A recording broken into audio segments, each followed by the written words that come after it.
Welcome, everyone. I'd like to welcome you to the third speaker series event for the academic year for the Center for Diversity, Inclusion, and Belonging. My name is Kenji Yoshino, and I'm the director of the center. I'd like to start by thanking the Birnbaum Women's Leadership Network for co-sponsoring this event, as well as the sponsors of our speaker series as a whole, which are Cleary Gottlieb, Steen and Hamilton, Cravath, Swain and Moore, Davis, Polk and Wardwell, DLA Piper, Latham and Watkins, Paul Weiss, Rifkind, Wharton and Garrison, Sullivan and Cromwell, Wachtell, Lipton, Rosen and Katz, Weil, Gottschall and Manges, and White and Case. For this event, I'm particularly delighted to introduce our distinguished guest, Professor Robin Ely. Professor Ely is the Diane Georgie Wilson Professor of Business Administration at Harvard Business School.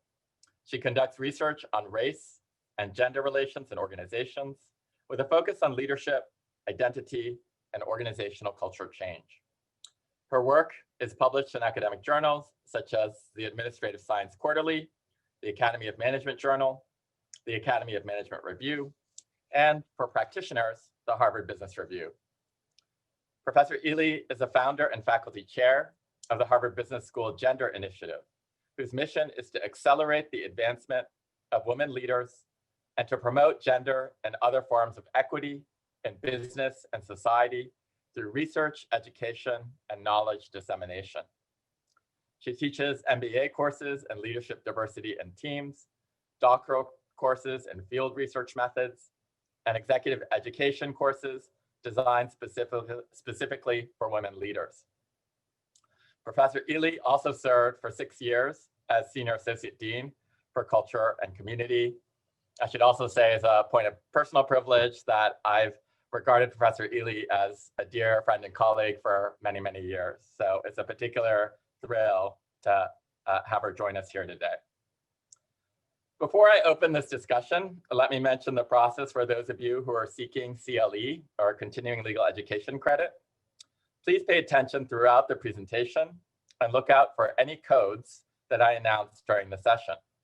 Soon after the event, you will receive an email link to an attorney affirmation form where you'll be asked to submit the code or codes to receive credit.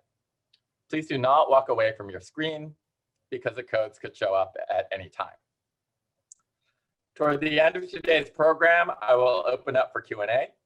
Please submit any questions you have through the Q&A button at the bottom of your screen. We'll get to as many questions as we can. So, Professor Ely, I want to start by showing some statistics on gender diversity in the legal profession. So we tear our hair out about this on an almost daily basis. We see that women's representation in the legal profession is poor compared with other professions like finance, accounting, or even medicine.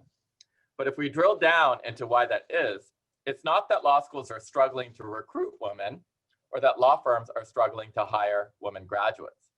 It's that they're not retaining or promoting women into senior roles. While women represent a majority of law students and nearly half of legal associates, by the time they get to the top of the legal profession, they comprise only 21.7% of equity partners. This is up from just 16% over a decade ago. By our calculations, that means it would take until the year 2075 for women to reach parity with men at the top of the legal profession, even assuming linear growth. Why, in your view, is women's advancement into high-level positions so stagnant in professions like law, which prides itself on being an engine of social justice? Yeah, it's a great question. And I'd say my answer is probably true for any professional service firms, any profession really. And I think the problem is at least twofold. The first has to do with the fact that that still, even today, women are simply not getting access to the same developmental opportunities or to the same kinds of developmental relationships that men, particularly white men, have. And the other has to do with, I think, beliefs about fundamental differences between men and women. And, you know, that really at the end of the day, women are going to be prioritizing family over work. They aren't as committed to the job as men are. They're less willing to put in the hours that are believed to be anyway necessary for success. And those two things are related because, you know, when you have these beliefs about women, they're seen as actually less worthy of receiving developmental opportunities, right? They're not committed, they're not going to stay, and so they're not getting those developmental opportunities. And I would say too that the problems are really compounded for Black and brown women who suffer on top of that, negative stereotypes about their competence and concerns that standards have been lowered to let them in. And it's interesting because I think this is where we've seen a bit of a change. I think for white women historically, that I would have also said that. And I think increasingly we're not seeing those kinds of stereotypes so much about white women, but we certainly do still see them for women of color. And that of course makes it much more difficult to advance. Great. I want to pick up on the second piece of the puzzle that you articulated, which is the work-family narrative that's told about women. And a recent landmark study you did with your colleagues Irene Padovic and Aaron Reed, you examined the work-family narrative in depth through a case study of a professional services firm. Could you tell us a bit about your research with that firm? Yeah, so we were asked to come into this firm as we are fairly routinely. Firms will you know, learn about our work and want us to come in and help them with kind of a classic problem is exactly what we're talking about here today, that the difficulty of advancing women into senior roles. So very often the problem is not at the entry level for a lot of these professions, including law, as you said, but it is around the advancement. And so this was a firm that that came to us and asked us to do a kind of assessment of their culture, having read some of our work and knowing that the way we think about the problem is that it's really a culture related problem. So it's the cultural practices of the organization and the patterns of interaction that make it difficult for women to advance. And so they wanted us to come in and kind of do an outside look. And so we interviewed a cross section of consultants asking about their experiences at the firm. And we also asked, you know, what did they think was the reason for women not advancing? And what we heard, you know, nearly to a person was some version of what we call the work-family narrative, which is what I think you've got posted here. So the narrative goes something like this: the job requires extremely long hours, women's family commitments, but not men's, conflict with these time demands, and therefore women either quit or fail to make partners. So that's the work-family narrative. But what we actually found is that women were not the only ones who were suffering from the demands of the 24/7, you know, the demand for 24/7 availability. Men were also suffering. But women were being held back because, unlike men, they were being encouraged to take accommodations like going part-time or going to internally facing roles. And that shift is what was derailing their careers. And so our conclusion was that the real culprit was a kind of general culture of overwork that hurt both men and women and locked gender inequality in place because of these other aspects of the workplace. Yeah, and I found that to be so startling. And we assigned this article as a pre-read for this session. But I do think that this notion of the work-family narrative is something that we hear a lot of. And I take you to be saying, no, we're debunking that, right? We're saying that this is actually not at least a full explanation, and there are other explanations for what's going on.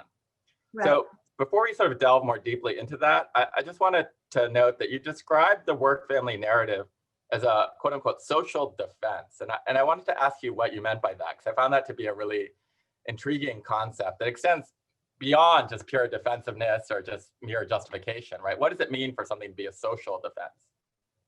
Yeah, so a social defense, what's interesting about a social defense as opposed to say like an individual defense mechanism is that it's something that operates at the group or in this case, the organizational level. So it's something that the whole organization is basically colluding in. So in general, though, a social defense is like an organizational practice or a narrative whose chief purpose is really to protect employees from experiencing some anxiety that arises from some aspect of the work that they're doing. And so it's a very interesting concept. And these social defenses, what they do for us is they divert attention away from that core anxiety provoking problem by kind of putting our attention on a less anxiety provoking problem. And that problem is what serves as the kind of substitute focus. So at our firm, the core problem was these impossibly long hours that everyone was struggling with. And the substitute problem was the firm's inability to promote women.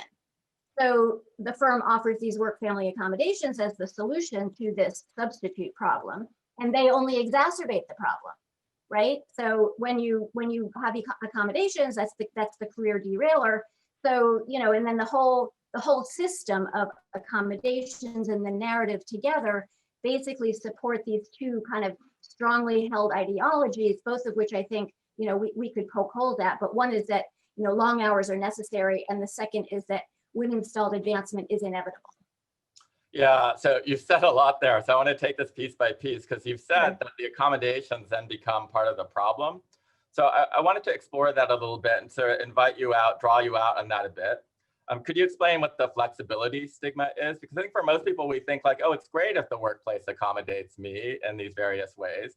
But one of the things that's contrarian about your article, and I know others have written about this as well, is to say, well, look, you know, the accommodations seem to be a benefit, but actually are doing more harm than good. So could you elaborate on that? Yeah, so there's nothing about accommodations per se that's problematic. It's in the context of a set of beliefs about what it means to be a good worker, right? And so the flexibility stigma is the bias that attaches to people who take these accommodations, who use the flexible work hours or go part-time or whatever it is, and taking, you know, again, in the context of a set of beliefs about what it means to be a good worker, in particular in these, you know, I would say in law firms, but other professional service firms, is basically a willingness to work long hours. So if you're taking an accommodation, that it indicates that you're not as committed, you're not as willing to put in the hours that supposedly are needed. You know, the whole profession sort of valorizes this unceasing labor. And so if you take time away from work, you're going to be stigmatized as less committed, as not really having what it takes. Right, and I view that to be like the kind of real revelation of the study, right? Which is to say that it's not, as you say, the accommodations themselves that are problematic. It's that the stigma that's placed on the accommodations that's problematic. And then when we ask for what the root cause of that stigma is, it's this culture of overwork. So the real problem that you describe that prevents women from advancing is actually not something that's specific to women at all, right? It's a general culture, right, of long work hours. And I suspect that, having worked with some of these law firms myself, you know, a lot of the lawyers attending this event would argue that long work hours are just a necessity in their workplaces. You can't give big corporate clients the quality and speed of service they expect without putting in those long hours. So why are they wrong? So, you know, I work with a lot of law firms and other kinds of professional service firms, and I always ask about the exceptions. All right, so this is just a pervasive problem, right? The long work hours and the demand for that, and everybody's struggling with it. But I always want to find, like, who are the partners who don't kill their teams? Who are the partners that people want to work with because they actually provide a context for people to have, you know, some semblance of a life while also working for the firm? And there are always a few exceptions. And what's interesting about them is that they tend to be the most revered partners. Interestingly, they're always men, so far anyway. And I say, you know, what are they doing differently? And the answer that I typically get is that they are able to manage their clients' anxiety. So they have the capacity to, I think what often happens is you have these client demands. The client is anxious, pushes the anxiety onto the partner. The partner gets anxious, pushes the anxiety down and onto the associates. And this is like this whole ball of anxiety that actually could have been interrupted by a partner who was able to manage the client's anxiety without turning around and having, you know, insisting on an immediate response. It's not clear that the client needs an immediate response.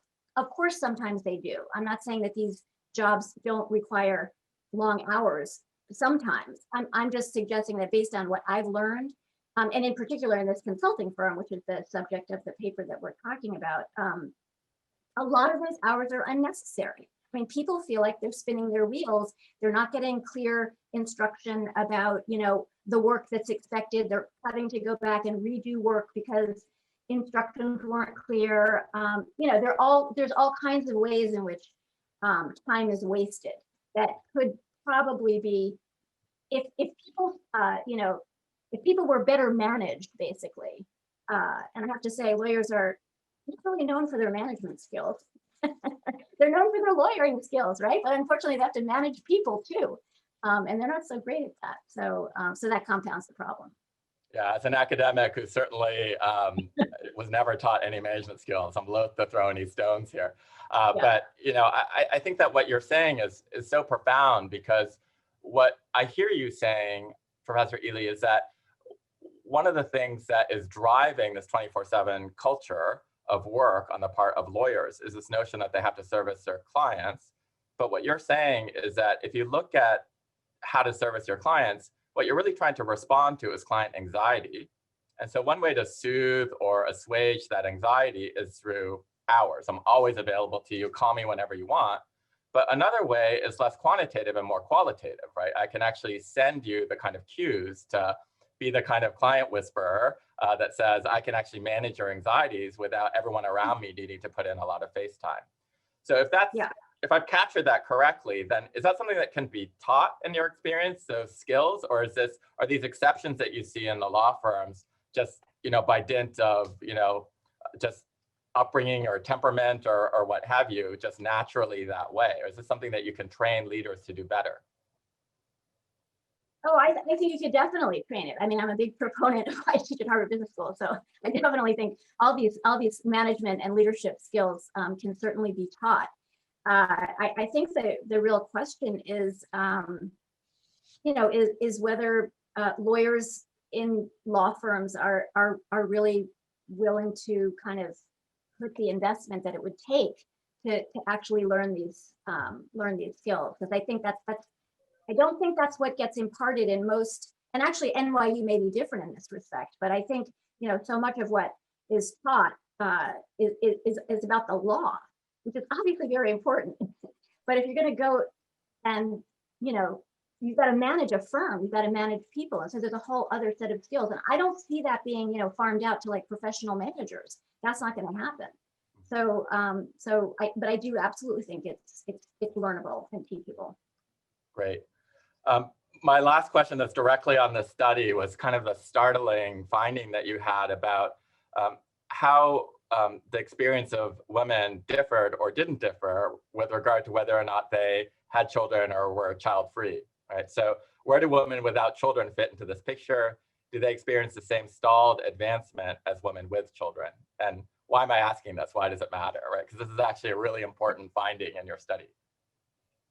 So, I mean, I think that, anybody who's listening to this and works for a law firm probably would have, would see the same trends. I don't think that we certainly didn't in this firm, women without children advancing. So while on the one hand, the explanation is, oh, women don't advance because, they're committed to their families and that interferes with their ability to do this work.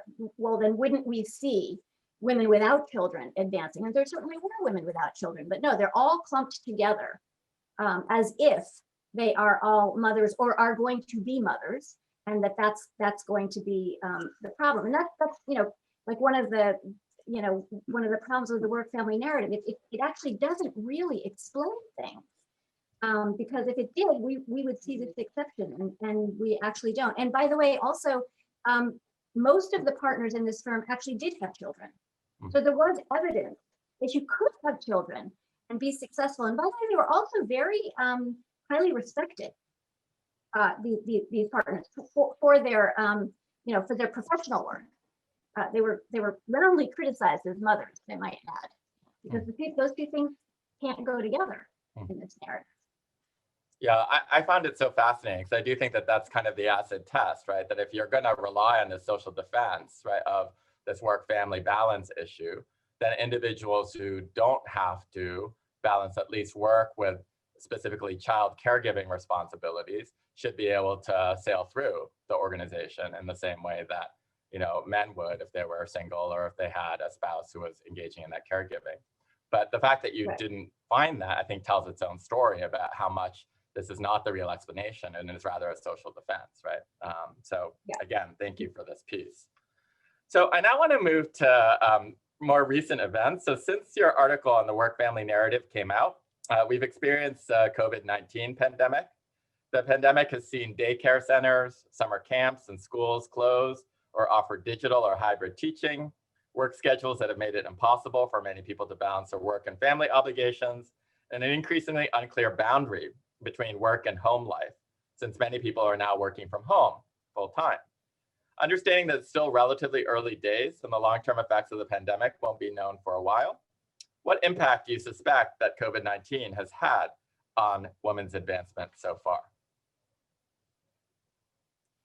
Yeah, so we do see studies, and I think they get published kind of routinely now in the newspaper, and so this is mostly what I'm drawing from.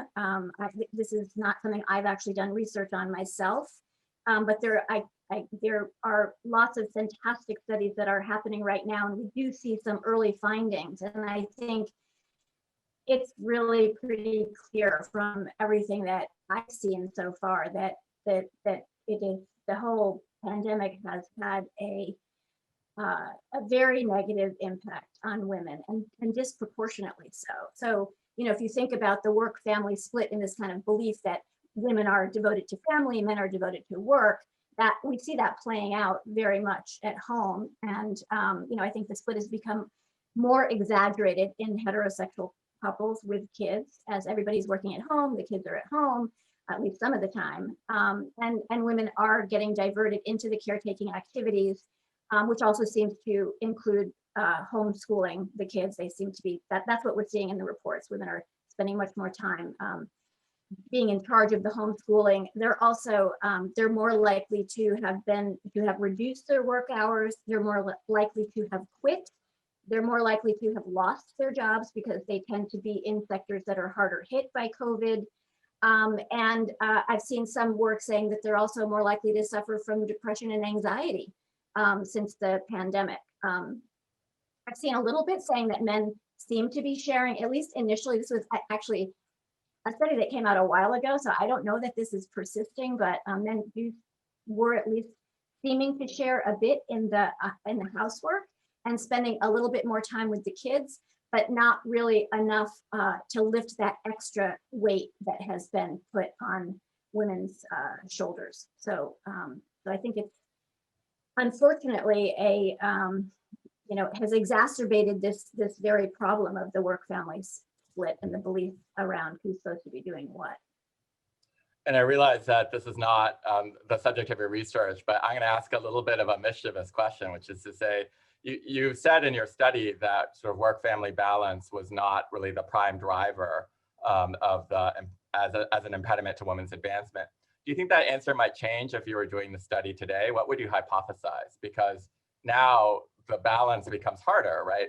Insofar as we're driven, all of us are being driven back into the home. And so do you expect that work-family balance might sort of revive as an explanatory variable here?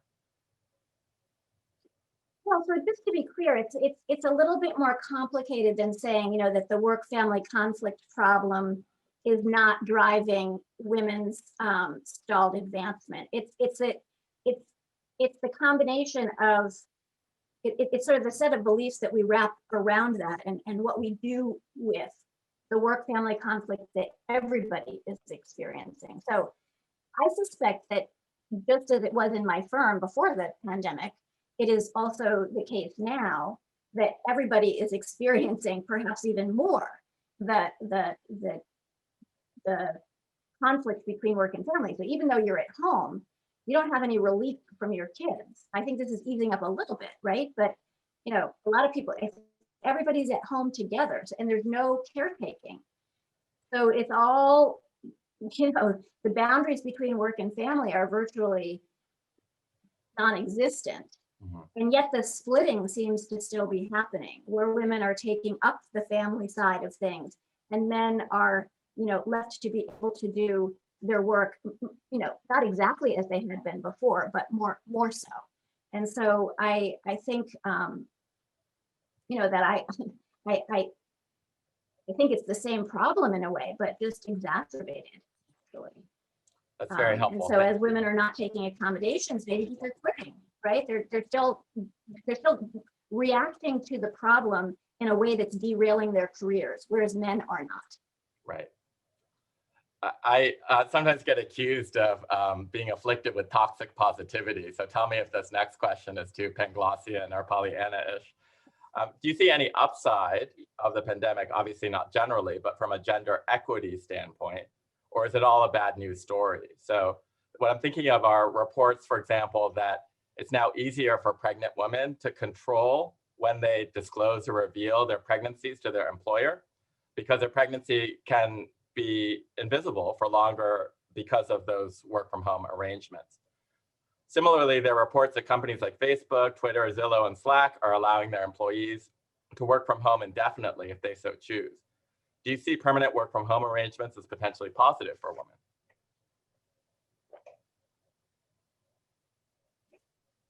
Well, I think on the pregnancy one, maybe there's a few months of advantage, but eventually that child will be born and we will be having, kind of the same problems as before. So yeah, I think certainly maybe around the edges and in some ways there might be some advantages to working at home. I can't imagine that they outweigh the benefits. But that being said, I think to your second point about, I do think that it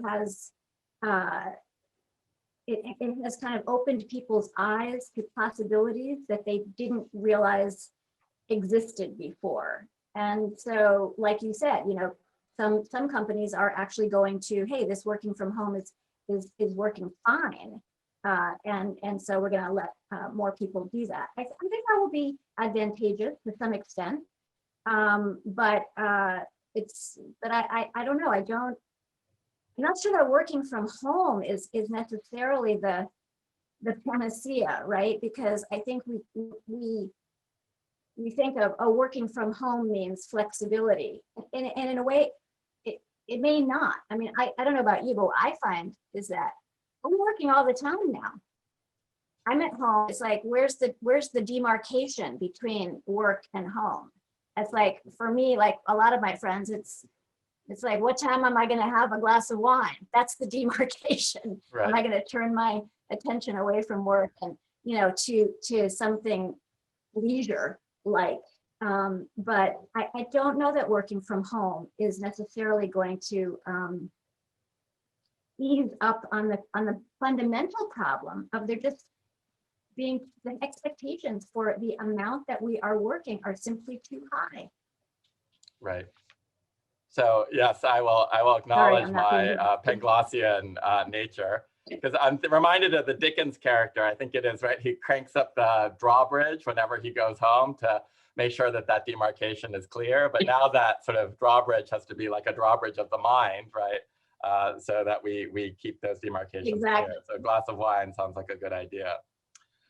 Okay, so I wanted to go back to the flexibility point, because again, you introduced a nuance earlier that I think is really important, which is to say, it's not the accommodations per se, it's the stigma that attaches to the accommodations that you would fault. If we're in a kind of mend it, don't end it mode, can you help us think about ways in which we could, provide accommodations while diminishing the stigma? What are the strategies there?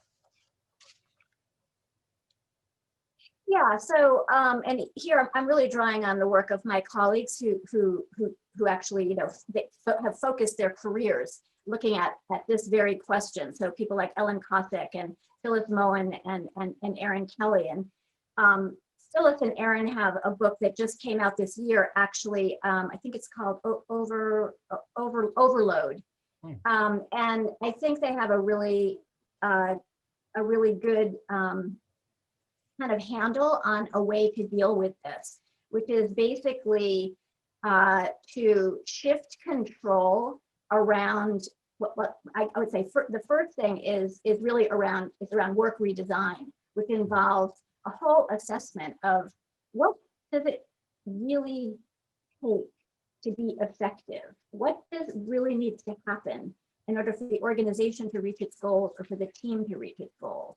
And just, being like really bona fide task requirements, not all the kind of external stuff that we've loaded into our work days as the things that, that we believe are necessary, but that aren't actually not necessary. They're just kind of norms that have grown up and that are getting in the way and are not that important. So being really clear, first of all, about what does it take to actually be effective, and then giving employees the power to decide when and where to work, and leaving it up to them, where managers then come in and decide, okay, what are the metrics that are going to be used to assess whether or not employees are actually meeting their goals. So it's a kind of, where it used to be before, like accommodations, it used to be that your manager told you whether or not you could take them and didn't even have to provide an explanation for, if the answer were no, why not? So it's a kind of shifting of power to employees to really decide about how they're working and when they're working, and then management to assess whether they're actually meeting their goals. And that seems to make some sense to me. And it seems like something that both, again, I mean, what's important is that is that this be seen as a viable way of working for everyone, not just for women. So it can't be, something, oh, well, women do that, but men do something else. And I think that kind of a system, to the extent that you start seeing all kinds of people rising in the system who are actually using that kind of flexibility. So not just, it's not the case that there's a correlation between if you go that route, you actually don't advance. It has to be that you go that route and you're still allowed to advance. And when people start seeing that, that's when I think things will really change. Thank you. So before I ask the next question, I want to provide the CLE code for those who are watching, who are seeking CLE credits. So the code is WOM118. Again, that's WOM118. So I'm going to pause on this for a moment so that those of you who are watching at home can take this down. And I understand that there are some people who are engaging with audio only. And so for those people, once again, the code is WOM, and then the numbers 118, WOM118. Okay, we're going to turn to Q&A in a second. But Professor Ely, before I do that, I just wanted to ask you for some help, really, because I've had this conversation with law firms as well, where we say, you really don't need to engage in this culture of overwork, and this is going to have deleterious effects for all of your employees and may have these D&I ramifications, which your article has now armed me with, enormous evidence to show that it's going to have deleterious consequences, particularly on women. So I'm really asking for tactics now, persuasive, rhetorical, or rhetorical, I guess, has a negative connotation, but sort of substantive tactics that we could use that you found to be effective. So if I'm talking to this law firm that has this culture of overwork, FaceTime, what have you, how do you engage that organization in a conversation that leads to a better outcome, not only for female employees in the organization, but really for all employees? How do we begin that conversation? Well, I mean, I think the firms that are interested in that conversation are the ones who are experiencing a real pain point around the consequences of not having that conversation. And I think that can be different for different firms. But I will just say, I think it's if firms do not think that the way that they're operating is, generally speaking, problematic for anything they care about. And I mean, it could be around a set of values that might motivate them. But typically it's more something around the business, having some kind of urgent business problem. And maybe it's around recruitment. So it might be even directly related to issues of DEI. But I think that if a firm doesn't have a real pain point, they're not going to invest the time and money and energy that it would take to really change their culture in the way that we're talking about. So that would be the first thing. I would probably stop talking to them if they don't have a pain point. But they may not know they have a pain point, right? I mean, there might be some ways to think about even just, exploring like what are the things that they're worried about? What are the things that are keeping them up at night? And I find that very often you can tie those back to challenges that they're actually having with respect to, in particular, developing their associates. I mean, I think that's the fundamental challenge, is that people are not getting developed. That's what I see. Right. There are patterns to who's getting developed and who isn't. And until firms really experience that as a major problem, I don't think they're going to change. Yeah. Once they do experience it as a problem, then I think it's a matter of, sort of looking at what are their systems for development, and what are the junctures in people's careers where certain kinds of people derail because they're not getting that development. Yeah, that's fantastic. Yeah, and I think we are seeing those pain points, right? Increasingly, I think for the firms, it's obviously the clients, and then it's the recruits, right? So if recruits, say, I'm not going to go to your firm, I'm going to go to another firm, they're going to want to know why, right? And so that could be a pain point. And then similarly, one of the things that your article really helped me do is to sort of understand that there needs to be at least a consideration of your thesis by the firms who say, we're really worried because our clients are turning to us on supplier diversity grounds and saying, if you don't give us teams that are more diverse on any number of grounds, including gender, we're going to go with somebody else, right? So whether that's the HP clawback, or other organizations, Microsoft, setting targets, this is going to be a pain point for organizations. And what your article helps us do is to think about this not only as, oh, we need to double down on our flexible work arrangements, but rather to sort of take a step back and think about other potential explanations. So I now want to take the first question from the audience. This is a great one. I agree that client expectation management is key, but I tell junior lawyers that their clients are actually the partners, and partners are notorious for requiring 24/7 availability of their associates. So I would love to hear how the exceptional partners, presumably meaning the exceptional partners that you studied who get it right, right, manage their teams, right, not just the clients. So you spoke a little bit about this, but if you could just drill down a little bit more and give us a more 3D picture of what those exceptional partners were like, I think that would be super helpful. Well, I have to say, I have not done a focused study of those partners. Mostly I kind of ask about them because I imagine they exist, and then I'm always interested in how they are described, and that's what I was reporting. But I do, as I said, I mean, I think that it starts with tell me if I'm not answering your question, but I think it starts with a partner having enough confidence and being knowledgeable enough to know, exactly when he or she needs to be immediately responsive to a client need, and therefore put the team, on it, and when that's not the case. And I think the second thing is really being,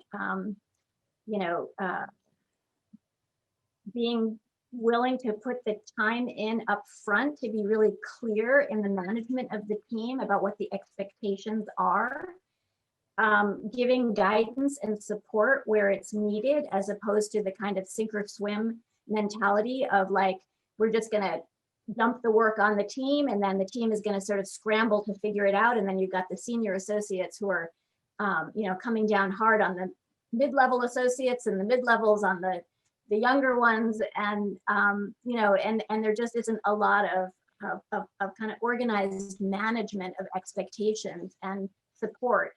So those who are able to figure it out or know where to go to get the answer to get the thing done, they're the ones who swim, and the other ones sink. And when you have a team like that, it's just not very efficient. So again, kind of being willing to put the effort in up front to make sure that the team has what it needs. And I think, we're so often in the crisis management mode, and I see partners racing around, kind of in crisis themselves, and not being willing to take the time to do that upfront investment and to really monitor how that team is operating. Mm-hmm. We have another terrific question here. The company that you studied ended your engagement when you revealed your findings. So how can a low-level person bring your findings to their workplaces when you essentially faced reprisal for doing so and you weren't even an employee? Yeah, so I don't think we quite experienced it as reprisal, but our findings certainly fell on deaf ears, deaf defensive ears, I would say. And so, yeah, so we were coming in as the experts, and we were asked to come in and do exactly what we did, right? And then they didn't like what we said, so they ignored it. So I think it's tough as a low level person to be uh, feeling like, you know, you want to take some responsibility for making some positive change in your workplace. And I guess I would say a couple of things. I mean, one is sort of starting small, and you're not going to change your firm, but you might have an impact on some people around you that you work with on your team. And you know, maybe it's a level or two more senior to you. Maybe it's a partner. But I would be looking around for the people who seem like they would be amenable to learning and to listening, and kind of hit yourself to that wagon and try to work with those people. And I think it's a kind of incremental process, but I don't know. I think I see a lot of, you know, young people who are really energetic and want to and really want to push change and want to be on the committees that are, you know, trying to advance change. And I just don't think that you can have a huge impact on the firm as a whole until you have some more power. But I think you can make some. I think you can make some inroads. Yeah, and if I can tag on to that, I actually view our responsibility as academics. I mean, and you run an initiative up at HBS, and we obviously run the center here. And I think that one of our roles, and we give our sponsors a lot of credit, you know, for being willing to sponsor us even when we say critical things, you know, about their work cultures, is to bring that critical voice in, because we're relatively insulated, right, for the consequences of saying things that are unpopular or strange or hopefully cutting edge, right? And so I actually don't think that it's on the junior individuals within organizations to raise points like this with their senior leadership. I think that's on you and that's on me, right? So that's why the speaker series exists in the first place. I mean, certainly ideally, but I also hear, and I hear this from my students all the time too, it's like, what can I do? Like, they want to be proactive, and I get that. They want to be part of the solution.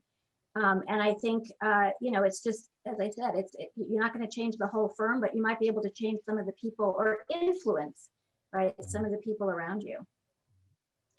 So here's another question. What role do billable hours play? Also, is it just the quantity of the hours, or is it the unpredictability of the hours? So I think a lot of what the literature would say is that it's more actually the unpredictability than the number of hours that people find so difficult that they can't make any plans. You know, that's pretty classic. It's the number of hours too. I think, you know, billable hours is interesting because I think actually well, I better not say, I don't want to reveal the identity of my firm. This is probably unusual in this respect, but one of the things that's interesting about billable hours is that, and I see this across a lot of firms, is that it can be a way of identifying inequality, because the number of hours that you bill can be, you know, is in a way a proxy for how valued you are. And so I think billable hours are important if they are seen as a metric for identifying, again, who's getting developmental opportunities, because you get those opportunities by actually doing the work, the billable work. And so in a way, I'm kind of reluctant to get rid of billable hours, because it's a great metric for inequality if it's used that way.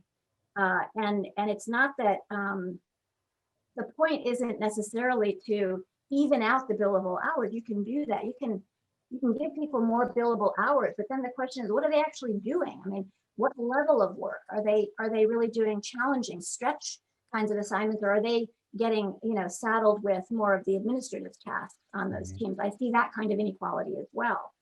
Right. but so I'm kind of in a sense, a fan of billable hours if it's used as a metric. And we see this a lot, right? The so-called kind of objective metrics, like being favored sometimes and disfavored sometimes. So I think about like grading, for example, as an example of this. Of, I came from an institution that just had honors and passes, and now I'm in an institution that's a really reticulated, sort of fine-grained grading system. And some people say that's actually really good for diversity, because if you get A+ in a lot of your exam classes, then there's nothing anyone can say, about your merit, at least with regard to taking those exams, because those exams are all blind graded, right? So it's always like a complicated narrative, right, to tell about whether or not, no grades is more egalitarian because it allows for more, nuanced assessment, or whether that creates just a schmooze culture, right, where the people who are good at sort of getting to the right people are going to benefit. Okay, here's another one that I also think is really powerful. While I totally agree that the work-family narrative is a social defense within organizations, we also see that women are actually doing more of the housework caregiving than men, even when men are home and could do so. So how do we address that reality? So if I can riff off of that, I actually take this to be, a version of, you can negotiate all you want at work, but if you're not negotiating with your spouse, particularly in heterosexual marriage, right, then there's a limit to how much the workplace can do, and there's a limit to how much you're going to advance as a woman. So this goes all the way back, I think, to Arlie Hochschild's work in The Second Shift, and we've seen multiple studies since then that corroborate this. So do you teach people to negotiate in that sphere as well? Like when you're leading your gender initiative, do you teach women how to negotiate with their spouses, for example, or their partners, right, so that they can have more equality in the home? Because without that, you're starting from a baseline that is so far back that no workplace may be able to ever give you the kinds of accommodations that would allow you to balance in the first place. Yeah, for sure. I mean, you can change the workplace all you want, but if you don't change things at home, you're absolutely right. I mean, those two things go hand in hand. And I think the same dynamics operate at home that support the dynamics at in the workplace, and vice versa. So in terms of what I teach my students, I wouldn't say that I teach them kind of how to negotiate at home so much as I do really try to, I teach a course called Authentic Leader Development, and we have a segment on integrate your life. And one of the things that I really try to impress is how important it is to have these conversations with your partner, your prospective partner. I find that a lot of our students don't have the conversation about how they want to live their lives. And what I know from surveys of our alums, they get very disappointed at the end of the day. So we have a survey that we started, I guess it was in 2012, a longitudinal study. And we asked them, what did you expect when you left HBS about how the relative priority your career would take over your partner's career? And, a lot of people are like, oh, 50-50, equal, equality and all of that. And then we ask, later generations, so what did you expect and what did you actually experience? And there's a lot of disappointment. A lot of women in particular, actually in the baby boom generation, who had high expectations for an egalitarian relationship and did not end up getting that. What we see as the generations get younger is that they're expecting less, actually, when they graduate. And I don't think it's that they want less. I think they're just more realistic than we were. And they're saying, I think probably my partner's career is going to take priority. And even more so, we see people anticipating that women are going to take more of the responsibility for childcare. And so one of the reasons I ask those questions on the survey is so that I can feed them back to my students and say, look, you got to think about what you want here, and you've got to have that conversation. You've got to keep having it, because things change and people's priorities change. So often people just go right into the kind of traditional well, he makes more money, so I'm gonna ratchet back and, I'm buying going into it. to use my moderator's prerogative because I can't resist asking my own question here, which is one of the things I've admired so much about you over the long time that we've known each other is how well you're able to engage men as allies. And I think that's really what we're talking about here, right? That men have to be allies with regard to, doing their fair share of the childcare and housework within the home, but also being allies at work and trying to keep abreast of all of this literature and doing things that are actually going to make a tangible difference. So could you speak a little bit about some tips that you might have either in the private or in the sphere of work about how men could be better allies to help women advance? Like just kind of off the top of my head, one thing that is really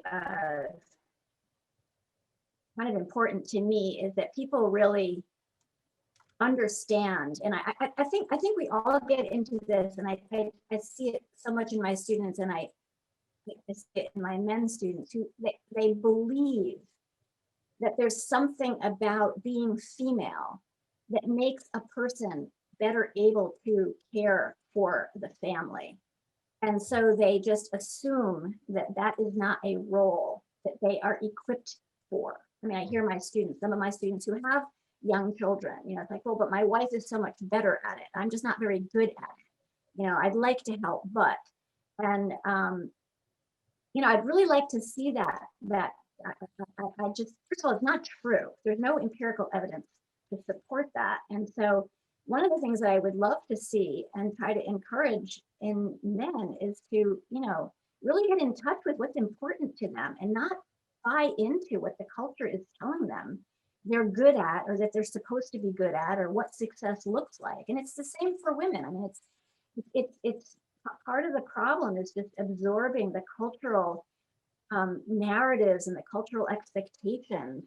And we just take them with us. It's so conservative. We take them with us into the workplace and then also into the home. And I just think we do ourselves a disservice. So I guess it's also kind of appealing to in a way, the self-interest of men. I think they get, dealt a short hand, or I'm not sure what the right analogy is there, but I don't think that I think that they are missing out a lot. And to the extent that we can get them to see that and really step up and shed some of those kind of cultural expectations, it's going to be better for everybody. All right, moving back to the question feed, thank you for that. Here's a COVID question. Are you concerned that indefinite work from home opportunities will adversely impact women who will be forced to choose between flexibility, increased family time on the one hand, and missing water cooler conversations that often lead to career advancement on the other? Yeah, I think that's definitely an issue. I mean, again, if we see after the pandemic that there's a kind of a gender pattern to who's working at home, then I think we're going to start to see, it's just the inequality will get reproduced in the same way that we were seeing it before. So I would worry about that. And I think companies need to be concerned about that. And again, it's really about who's getting the developmental opportunities, who's in relationship with the right people to be able to help them to advance their careers. And if being at home means that you don't have access to those people or those conversations, then it's clearly going to be a problem. Here's another really good one. Are the hours better in terms of this culture of overwork in industries where women have a higher percentage in leadership, like finance? It's so funny. I saw that statistic that you had. There's a higher proportion of women in finance than in the law in senior positions. I'm shocked. I think the answer is no. I don't see that. I think these cultures of overwork are just everywhere. And I do not yet see, and maybe it's because we don't see the numbers of women at the senior levels shifting or increasing enough But I don't, and I am a big proponent. I have even documented some of the positive effects of increasing, even in law firms, increasing the number of women in the partnership has some very positive direct effects on women associates in particular. But I haven't seen an impact on the culture of overwork. Not what I've seen. So this is also a fascinating one. The culture in which individuals engage in overwork is really about a culture of firm-wide and individual partner revenues, right? So how does the culture of overwork get changed when there's always a pressure and desire to earn as much as possible, right?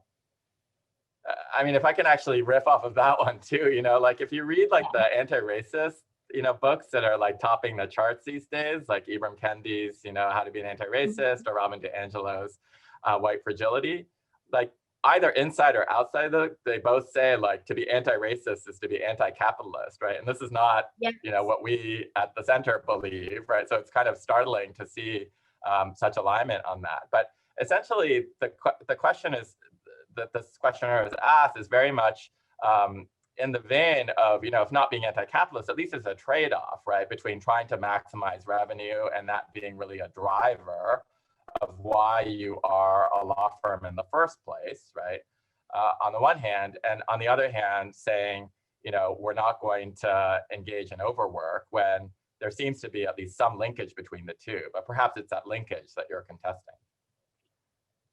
Well, I mean, look, it's like, that's a complicated question. And I have to say the whole connection between capitalism and racial inequality is something that's been really much on my mind. And I just had a class yesterday actually with Rebecca Henderson, one of my colleagues, is an economist who's written a book, Reimagining Capitalism in a World on Fire. And so she was actually speaking directly to this question about capitalism and racial inequality and the connections between the two.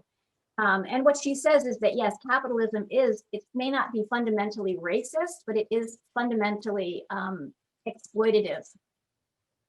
And so I have to say, I think that it's possible that for a law firm, say, to be a truly egalitarian place for people to work, it may not make as much money. It may not. I think there are lots of efficiencies to being well managed and well led, and that those things are fundamental to being able to create equality or to advance structural equality in the workplace. But it's very possible that those huge salaries that partners are making, there may have to be some sacrifice there in the interest of equality. That's fascinating, because I heard you earlier to be saying with regard to those exceptional partners that they were actually able to thread the needle, right, such that they were able to draw the link between, you know, getting all of the revenue that you want and, you know, not engaging in a culture of overwork, because they're actually right-sizing the workload so that it's actually more efficient and relevant to the outputs that are being demanded by the client. So is this? Yes, what that's absolutely. Okay, but I was talking about effectiveness, and your question was about money. And so what I was hearing was, if we reduce, because we could probably reduce the number of billable hours necessary to deliver a high quality product or service.